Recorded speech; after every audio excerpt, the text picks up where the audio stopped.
Fahrin dan Fatin kembali bersama dengan anda dan kali ini kita nak terus bawakan anda ke perbincangan kita untuk topik kali ini tentang pengurusan harta. Kita dah sedikit cakap dengan penonton Fatin kerana ramai yang mungkin rasa mereka dah tahu, dah arif, tetapi saya kira banyak perkara yang mereka mungkin terlepas pandang ataupun orang kata ada risikonya dalam salah urus tadbir harta ini. Betul, dan saya kira topik pengurusan harta ni saban kali kita dah bawakan dalam diskusi di Wanita Hari ini, tetapi kita tak salahlah untuk kita sering mengingatkan lagi kerana dalam kata ahli masyarakat kita ni kadang-kadang mereka alpa, kadang-kadang bila bercakap ataupun berkenaan dengan hak-hak ni mulalah mereka rasa macam tak perlukan orang ketiga ataupun pihak berwajib untuk kita menguruskan harta ini. Dan hari ini kita nak tambah ilmu untuk kita memperincikan berkenaan dengan topik kita hari ini, dan kita nak perkenalkan insan ini yang mana dia tidak asing lagi bersama dengan Wanita Hari ini. Kita bersama dengan Tuan Faisaluddin Muhammad Yusof selaku Peguam Bela dan Peguam Syari'i. Terima kasih Tuan Faisal bersama kita pada hari ini. Saya nampak Tuan Faisal pun dah bersedia berkongsi kerana ramai yang nak tahu dan mereka perlu tahu. Tapi sebelum itu apa kata kita saksikan terlebih dahulu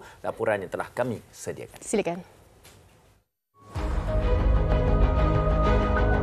Pengurusan harta sering menjadi isu sensitif dalam kalangan masyarakat di Malaysia. Ramai yang masih memandang enteng terhadap pengurusan harta mereka sehinggakan berlakunya kes pergaduhan.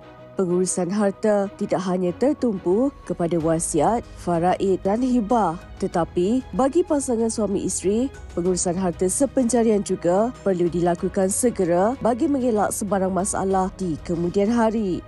Selain itu, menurut laporan dari Kementerian Air, Tanah dan Sumber Asli melalui bahagian pembahagian pusaka, lebih dari 70 bilion harta pusaka umat Islam tidak dituntut.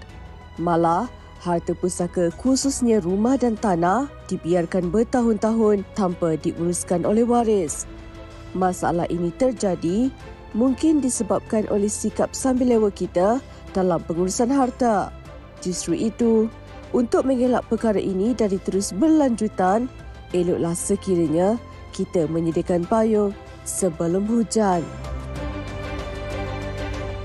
Itu dia antara laporan berkenaan dengan pengurusan harta. Bukan apa kita bawakan pengurusan harta topik ini kerana kadang-kadang berkenaan dengan harta ni yang harmoni boleh jadi orang kata porak-peranda. Yang dulunya tak kisah pasal harta mungkin tiba-tiba dia munculkan diri dekat rumah. Ini sebenarnya untuk kita nak adakan orang kata pengurusan yang lebih baik dan juga adil untuk seisi keluarga. Okey, baik. Soalan yang paling ringkas, paling utama, mungkin saya dah cakap tadi dengan Tuan Faisal dengan penonton, mungkin mereka merasakan perkara ini mudah. Perkara ini mungkin boleh urus dengan cara ringkas dan adil lah sepengetahuan mereka. Tapi mesti ada banyak lagi yang perlu mereka tahu dan kenapa pentingnya pengurusan harta. Ya, silakan Tuan. Okay. Bismillahirrahmanirrahim. Terima kasih Fatin dan Fahrin. Dan semua penonton Wanita Hari ini. Bak yang Fatin ucapkan di awal bicara tadi kan, isu ataupun topik berkenaan dengan pengurusan harta ni dah acap kali kita dengar kan. Tapi rasanya ini sebagai satu usaha kita lah, terutamanya daripada peringkat Wanita Hari ini untuk kata meneruskan kesedaran kepada penonton kan. Jadi Fahrin ya, saya dengan Fatin ya, saya nak ungkapkan satu firman Allah Subhanahu Taala ya. Tadi saya dalam kalut-kalut tadi teringat satu kata-kata ataupun firman Allah Subhanahu Taala di dalam ayat Al-Quran yang berbunyi wa'lamu annama amwalukum wa auladukum fitnah. Ila akhir ayat sadaqallahul azim. Yang bermaksud kata Allah SWT ni kepada kita semua ni, ketahuilah bahawa sesungguhnya harta benda kamu dan juga anak pinak kamu adalah merupakan fitnah. Bukan maksud fitnah tu fitnah semata-mata. Tetapi kalau kita dalam konteks kita pada hari ini, kalau kita tak uruskan dengan betul Fatin dengan Fahrin ya. Sebab itu banyak juga kes yang berlaku. Jangan kata dah meninggal dunia. Sebelum meninggal dunia pun kadang-kadang disebabkan mungkin si ayah ni terlalu melebihkan ataupun si ibu tak bagi keutamaan kepada anak tertentu. Ada di kalangan adik-beradik yang mula bermasam muka. Apatah lagi kalau melibatkan suami dengan isteri. Abang ni macam Fahrin kerja daripada pukul 8 pagi sampai 8 malam esok. Sampai 8 pagi besok. Macam kisah benar tu kan. Kisah benar baru berlaku tadi tu. Kan? Jadi Si isteri kat rumah tu takkanlah abang tak fikir pasal saya. Saya sediakan makan minum, anak-anak saya jaga, rumah saya jaga. Kemudian dari segi abang boleh bina karier berjaya pun sebab saya bagi sokongan. Jadi sebagai suami kita kena prihatin bab ini supaya kita tak nak banyak kes yang berlaku di mahkamah bila isteri suri rumah tangga sepenuh masa. Dan suami mungkin waktu dia sihat walafiat, dia hidup, dia mungkin tak jangka dia akan dijemput oleh Allah SWT awal ataupun dia mungkin mengalami kecelakaan yang menyebabkan dia hilang punca pendapatan. Jadi dia lupa nak uruskan. Maksudnya letakkan nama isteri dalam rumah. Maknanya dalam rumah tu, dalam geran tanah tu mesti letakkan nama isteri sebagai contoh. Maklumkan juga kepada isteri berapa duit yang kita ada, berapa hutang yang ada kat mana harta tu duit kan. Cuma ialah mungkin ada setengah-setengah suami dia kata tak payahlah nak bagi tahu semua dekat isteri. Simpan sikit. Takut ada isteri lain. Tak. Okey, dan kita nak tahu juga antara itu berkenaan dengan harta yang nampak mungkin dia daripada awalnya generasinya memang mengumpul harta atau ada tanah dan sebagainya. Tetapi apa antara kategori-kategori yang boleh diuruskan harta seperti rumah, tanah, lagi apa Tuan Faizal? Harta ni definisi dia besar sebenarnya. Biasa orang kita nampak rumah, tanah, duit. Tetapi sebenarnya barang kemas, saham-saham, kemudian kalau kita ada macam sekarang ni kan, jangan anggap peladang-peladang orang kata petani-petani ni miskin tau. Macam ada banyak lembu. Mungkin dia ada banyak lembu, dia ada banyak ayam, kambing. Kemudian dia mungkin ada harta hasil mahsul dalam negara dan luar negara. Jadi perkara-perkara begini perlu orang kata didokumentasikan elok-elok. Tahu kat mana harta ni, contoh berapa nombor akaunnya, berapa nombor lotnya, apa dia punya resit ke apa sebagainya. Untuk memudahkan supaya bila berlaku apa-apa kepada kita ni kan, kita tak tahu ni Farin dengan Fatin dengan saya sendiri bila kita nak dijemput oleh Allah SWT. Jadi setidak-tidaknya sebelum perkara tu berlaku, sebelum kita ni dijemput oleh Allah SWT, kita dah siapkan sedia dokumentasinya. Paling tidak lantiklah peguam ataupun yang menguruskan harta kita ni orang yang beramanah ya, bagi tahu ini harta saya, kita buat wasiat sebagai contoh. Kalau dah aku meninggal ini, kalau boleh 1/3 kita serahkan kepada rumah anak yatim untuk kita punya amal jariah. Selebihnya agihkan. Kalau kita tak nak pergi ke wasiat, kita ada instrumen hibah. Kita bagi siap-siap kepada isteri kita. Contoh kita tahu isteri kita ni mungkinlah ada orang kata dia tak bekerja, kemudian dia tak ada pendapatan lain. Kita takut bila kita meninggal, bahagian faraid dia sikit sangat. Jadi kita bagi siap-siapnya. Yang ini kereta ni dah abang register atas nama yang. Jadi apa-apa yang abang ada buka beli takaful atau produk, penerima manfaatnya nama sayang dengan anak-anak. Jadi insya-Allah adik-beradik tak kacau dan sebagainya. Tapi jangan lupakan mak ayah. Mak ayah kita yang hidup tu pun memerlukan sentuhan dan bantuan kita. Jadi urusan ini ya Fatin ya, waktu hidup sangat mustahak dan sangat penting. Dan begitu juga bab hutang piutang ni. Okey. Kejap lagi saya nak tanya Tuan Faizal, yang mana setiap kali kita mempunyai harta ataupun kita ada harta, kita dah kena letak dalam kita punya mindset yang mana kita kena uruskan masa tu ataupun nanti bila kita rasa. Kejap lagi kita akan tanyakan. Okey, kita nak dengar. Kita dah bincang-bincang ni dan terbit juga ada persoalan kita, kita ni betul kita dah uruskan harta ke belum? Bukan kita saja. Saya rasanya bila dengar ni macam belum sempurna. Tapi kita nak tanyakan juga kepada mereka di luar sana, adakah mereka dah buat pengurusan harta ni? Kita dengarkan.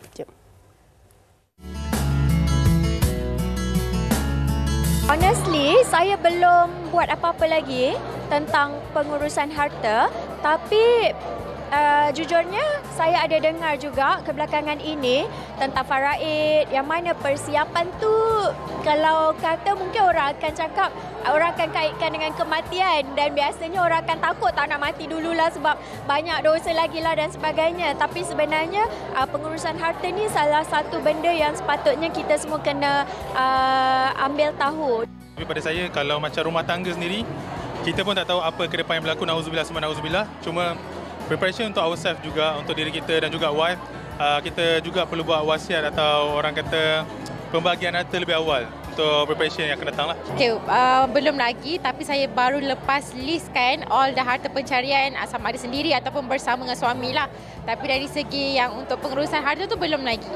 Memang penting pun sebabnya mati tak mengira usia, betul tak? So kita kena, orang kata, sediakan payung sebelum hujan lah. So sebenarnya waktu kita dah dewasa, dah melangkah ke alam yang lebih rumah tangga ke ataupun yang dah bekerja, memang pentinglah untuk buat persediaan. Kita orang bekerja dalam bisnes. Jadi alhamdulillah sebenarnya daripada awal bisnes, tapi kita orang dah buat dari segi pengurusan harta tu disebabkan kita tak tahu ajal dan maut kita bila, tapi bila ada tu dia macam jadi memudahkan. Jadi bila macam pengurusan harta tu tak dibuat dengan baik, benda tu dia akan jadi menyusahkan di masa akan datang. Alright, okey. Itu di antara pandangan mereka. Rata-rata dah lebih cakna lah kan berkenaan dengan pengurusan harta ni. Tapi sejauh mana hari ini kita nak bantu anda semua. Tapi bukan mereka saja, ada juga yang di Facebook ni. Okey. Mak Itun ada sesuatu nak kongsikan. Ya, Mak Itun. Harta yang Allah beri, uruskan dengan baik, amanah dari Allah. Tapi kenapa pasal harta boleh putuskan tali persaudaraan? Ini memang berlaku dalam masyarakat kita. Ini yang kita tak mahu terjadi. Itulah pentingnya ilmu. Jadi ini yang kita nak terus tanyakan pada Tuan Faisal. Okey, baik. Sekarang kita dah bincangkan. Kita dah mula sedar. Tetapi benda yang paling kita nak tahu sekali lah, di mana atau bagaimana kita harus bermula dan apa prosedurnya. Tuan Faisal. Okey, betul ya. Biasa orang tertunggu-tunggu, tak apalah, jangan buat apa-apa lagi lah, sihat lagi. Kita pun masih tak ada apa-apa, sihat, boleh cari rezeki kemudian lah kan. Tambah pula saya baru balik daripada perasmian Kongres Ekonomi Bumiputera di PICC. Salah satu laporan realiti yang dibacakan oleh Datuk Seri KSU Kementerian Ekonomi adalah negara kita ni ke arah negara menua. Maknanya jangka hayat umur kita ni makin panjang lah ya. Alhamdulillah. Tapi takkan nak tunggu sampai umur tua baru kita nak menguruskan harta. Sebab boleh jadi dan juga memang sudah pasti ramai kawan-kawan kita yang muda dah kembali kan. Jadi bak kata Fahrin tadi, bila sebenarnya ataupun Fatin, bila nak mula dan bagaimana kan? Jadi pada saya, nasihat saya sebagai seorang pengamal undang-undang tu, jadi kita kena ambil masa begini. Bila ada saja harta, bila ada saja komitmen hutang, kita kena uruskan dengan betul. Salah satu kaedah nak uruskan itu adalah kita mendokumentasikan.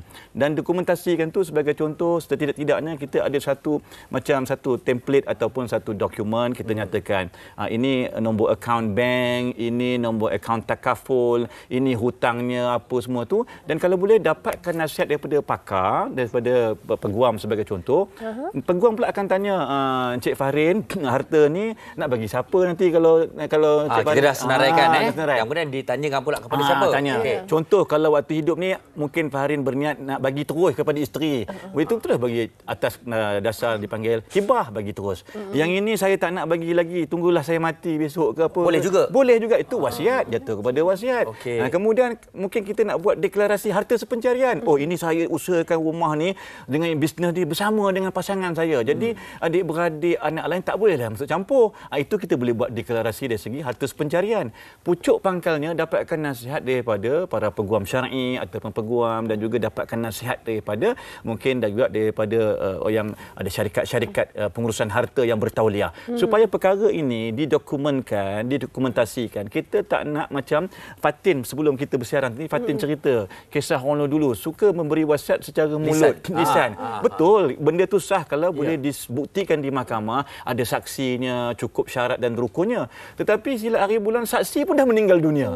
Jadi perkara itu akan merumitkan keadaan. Sebab itu kita dalam apa perkara pun perlu didokumentasikan hitam putih. Ada saksi di situ, contoh lagi dimatikan stamp, dan kalau boleh kandungan itu juga jangan kita saja mentang-mentang Fahrin nak buat, dia sendiri tulis. Sebab kita nak juga tengok wasiat ada rukunnya. Hibah ada rukun dan syaratnya. Harta sepencarian pun ada rukunnya. Takut nanti Fahrin kata, oh ini harta dia. Rupanya bukan harta dia lagi. Dia baru je bayar deposit. Bayar deposit dia. Lepas tu dia anggap ini harta saya ni. Baru bayar deposit sebagai contoh. Belum lagi ada orang kata pemilikan sepenuhnya. Jadi perkara-perkara begini yang pucuk pangkalnya nombor satu, dokumenkan mana harta kita. Jangan tunggu dah sakit Jangan tunggu dah tua. Jangan tunggu uban dah putih ataupun lutut dah mula goyang. Sementara kita sihat, bila dengar ni, sebagai contoh puan-puan yang tengah dengar ni, balik je suami pukul 5-4 petang tadi, bang, bagi kita bincang. Sebagai contoh. Farin, balik je mana isteri Farin ni nanti kalau balik, bang, tadi peguam Tuan Faisal cakap, mari bang kita bincang, abang dia banyak harta. Okey. Ini kita masa kita dah suntuk, tapi saya kira ini perlu kita tanyakan juga. Tapi orang kadang takut, okey, nampak sangat kita perlukan nasihat untuk ni. Ke mana kita perlu merujuk dan kemudian kalau orang takut kos dia dan sebagainya. Jadi sebenarnya bagaimana kita nak bantu mereka tapi kita nak uruskan harta juga dengan baik ni? Baik, perkara begini sebenarnya saya nampak kita ada banyak sumber maklumat yang ada. Laman-laman web Majlis Agama, juga Jabatan Kehakiman Syariah, kemudian laman-laman web di dalam contoh Majlis Peguam dan sebagainya memang menyatakan macam mana nak buat. Cuma pada bila kita nak mendapatkan khidmat seseorang tu, saya rasa tidak keterlaluan ataupun zalimlah kalau kita tidak membayar dia punya khidmat. Tapi boleh cari yang kata boleh buat bincang dalam keadaan mungkin sekarang kita dah kematian suami ataupun suami kita hilang upaya nak bekerja, boleh bincang. Ada juga peguam-peguam ataupun jabatan-jabatan yang boleh membantu atas dasar ihsan. Banyak juga yang kita bagi percuma pun tak apa. Sebab ini kita anggap sebagai amal jariah. Tak dapat duit tak apa Farin. Dapat yang penting saham akhirat. Cuma lagi bagusnya dapat dua-dualah. Duit pun dapat, saham akhirat pun dapat. Gini je, banyak hartanya lebihlah sikit. Bukan harta je. Bicarlah ni kan. Tapi boleh kita uruskan insya-Allah. Dan sebelum kita nak akhiri perbincangan kita ini daripada Natira Muhammad Yusof, harta wajar diurus dengan baik, terutama harta pusaka. Jika kurang yakin boleh saja pergi ke pejabat agama sama ada untuk wasiat, hibah, wakaf ataupun faraid. Betul ya? Betul sangat. Betul sangat. Apa nama dia? Namanya Natrah. Natrah. Bagus sangat Natrah ya. Inilah nasihat yang paling orang kata sempurna. Kita sebagai umat Islam, jadi kita juga sebagai orang yang orang kata dah acap kali diceritakan berkenaan dengan perkara ni, jangan tunggu masa lagi lah. Kita pun tak tahu. Jadi saya pun orang kata tak tahu bila kita ni akan dijemput oleh Allah SWT. Jadi itulah sama-samalah kita, sebab kita nak bantu kerajaan tadi. Berapa bilion tadi? Tak diuruskan dengan baik dan sebagainya. Jadi kita kena bantu kerajaan untuk kurangkan jumlah tersebut dengan cara mulakan dengan diri kita dulu. Tak apa, ada sekupang, uruskan dengan cara sekupang. Ada banyak, uruskan dengan cara yang banyak. Begitulah orang kata kan. Saya sebenarnya perbincangan kita pada ni Fatin ada sedikit sebanyak memberi pencerahan ringkas, pencerahan asas yang memerlukan orang kata follow up daripada kita sendiri untuk kita lakukan bermula pada hari ini. Ya, dan bermula daripada diri kita sendiri ataupun kita memerlukan orang kata muafakat antara ahli keluarga tu. Penting sebab apa kita tak nak memberikan kesan dalam setiap ahli keluarga tu bila dah meninggalnya suami dan sebagainya, mungkin memberi kesan kesusahan selepas itu. Jadi uruskan dengan baik dan juga boleh dapatkan nasihat daripada pakar. Okey, terima kasih kita ucapkan kepada Tuan Faisaluddin Muhammad Yusof, Pengamal dan Peguam Syar'i dan juga di pejabat baru selamat bertugas. Okey. Dan penonton anda jangan ke mana-mana. Kita nak berehat seketika, kembali selepas ini di Wanita Hari Ini. Jangan ke mana-mana.